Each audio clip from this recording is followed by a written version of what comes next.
আসসালামু আলাইকুম। সবাই কেমন আছেন? আশা করি সবাই ভালো আছেন। সবাই সবার জন্য দোয়া করবেন। দোয়া করলে কিন্তু আপনার লস হয় না, বরং লাভই হয়। কারণ যে ব্যক্তি অন্য ব্যক্তির জন্য দোয়া করে, তার জন্য ফেরেশতারা দোয়া করে। এটা অবশ্যই অনেকে জানেন, আবার অনেকে জানেন না। সবাই আমার মেয়ের জন্য একটু দোয়া করবেন। আমার মেয়ে একটু অসুস্থ, এখন আল্লাহর রহমতে ভালো আছে। ওর কয়েকদিন পর পর কোষ্ঠকাঠিন্য মানে কষা পায়খানা করা সমস্যা দেখা দেয়, যার কারণে ও অনেক অসুস্থ হয়ে পড়ে। ওর এই অসুস্থর কারণে আমি অনেক ডাক্তার দেখিয়েছি। আল্লাহর রহমতে যে টিপসগুলো আমি মেনে চলেছি, আল্লাহর রহমতে এখন আমার মেয়ে অনেকটাই ভালো আছে, সুস্থ আছে। তাই ভাবলাম আপনাদেরকেও এই ভিডিওটা একটু শেয়ার করি আর বলি কী কী টিপস আমি মেনে চলেছি। অনেকের ঘরে নবজাতক আছে, তারা অনেক টেনশনে থাকেন বাচ্চাদের অসুস্থ নিয়ে। বাচ্চা ঠিকমতো পায়খানা করছে না, পেট ফোলা থাকে, গ্যাসের সমস্যা, সারাক্ষণ কান্না করে, ঠিকমতো ঘুমাচ্ছে না। সন্তান যদি অসুস্থ থাকে বাবা মার কাছে একটু ভালো লাগে না।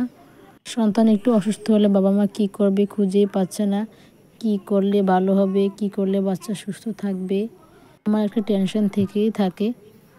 এখন বাচ্চাদের একটু গ্যাস্ট্রিকের সমস্যা বেশি হয়ে থাকে। ডাক্তারের কাছে গেলে ডাক্তার গ্যাসের আর গ্যাস্ট্রিকের ধরিয়ে দেয় বাচ্চাকে খাওয়ানোর জন্য। খাওয়ালে কি হবে, কিন্তু বাচ্চা কিন্তু পায়খানা করছে না, এটাই সমস্যা। মায়েদের একটু সতর্ক থাকতে হয়। আমার মেয়ের এই অবস্থা হয়েছিল। আমি তো প্রথম ভয় পেয়ে গিয়েছিলাম।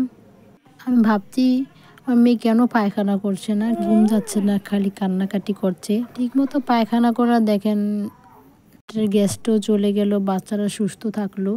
তো গ্যাসটাই যাচ্ছে না, পায়খানা করছে না, কিভাবে সুস্থ থাকবে? একদিক দিয়ে পায়খানাও হচ্ছে না, গ্যাসও আটকিয়ে গেছে। শিশু বাচ্চা বলতেও পারে না। বড়দের থেকে বাচ্চাদের একটু গ্যাসের সমস্যা একটু বেশি হয়ে থাকে। কিছু সতর্ক মেনে চললে গ্যাসের সমস্যাটা একটু কম হতে পারে। অনেকে আছেন বাচ্চাদেরকে শুয়ে শুয়ে দুধ খাওয়ান, এটা একদমই করবেন না। এতে বাচ্চাদের গ্যাসটা একটু বেশি হয়ে যায়। অবশ্যই চেষ্টা করবেন বসে বসে দুধ খাওয়ানোর জন্য। দুধ খাওয়ানোর পর মাথাটা একটু সোজা করে রাখবেন। সোজা করে একটু বসিয়ে রাখলে দেখবেন হালকা একটা ডেক দিচ্ছে, ওই ডেক দিলে গ্যাসটা একটু কম হয়। অনেকে বলেন বাচ্চার মা এটা খেতে পারবে না, ওটা খেতে পারবে না, এটা একদমই ভুল ধারণা। বাচ্চার মা তেলযুক্ত এবং ঝাল ছাড়া সকল ধরনের খাবার খেতে পারবে। আর কোষ্ঠকাঠিন্য হলে বাচ্চার মাকে অবশ্যই বেশি বেশি করে পানি পান করতে হবে। আমার মেয়ের এই সমস্যাটা হয়েছে, কোষ্ঠকাঠিন্য হয়েছে, আর আমি বেশি বেশি পানি খেয়েছি। বেশি বেশি পানি খাওয়ার পর অনেক উপকার পেয়েছি। আমার মেয়ে পায়খানাও করেছে।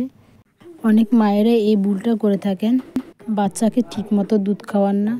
এই বয়সে বাচ্চারা কিন্তু একটু বেশি ঘুমায়, ঘুমের কারণে তারা ঠিকমতো খাচ্ছে না, আর আমরা খাওয়াইও না। তো এই ভুলটা করেছি। বাচ্চাদেরকে 2 ঘন্টা পর পর দুধ খাওয়ানো উচিত। আমরা অনেকেই এটা করি না। না খেলে বাচ্চারা কিভাবে পায়খানা করবে? অবশ্যই বেশি বেশি খাওয়াতে হবে 2 ঘন্টা পর পর। ঘুম থেকে উঠিয়ে বারবার দুধ খাওয়াতে হবে। না খেলে ঠিকমতো পায়খানাও করবে না, আর আপনি শুধু খালি টেনশনই করে যাবেন, কোনো সমস্যার সমাধান হবে না। অবশ্যই বেশি বেশি দুধ খাওয়াতে হবে, বাচ্চাদের খাওয়াতে হবে। যে যেটা খাওয়ান, ফর্মুলা দুধ বা কেউ বুকের দুধ খাওয়ান, যে যেটা খাওয়ান ওইটা খাওয়াতে হবে। শুধু ঘুমাতে দিলেই হবে না, আর কেউ ঘুমাতে দেয় না ইচ্ছে করে, সেটাও ঠিক কথা, কিন্তু ঘুম থেকে জাগিয়ে দুধ খাওয়ানো উচিত। ধন্যবাদ বন্ধুরা, আমার এই টিপসগুলো মেনে চলুন, সে উপকারে আসবে ইনশাআল্লাহ। সবাই ভালো থাকবেন। আল্লাহ হাফেজ।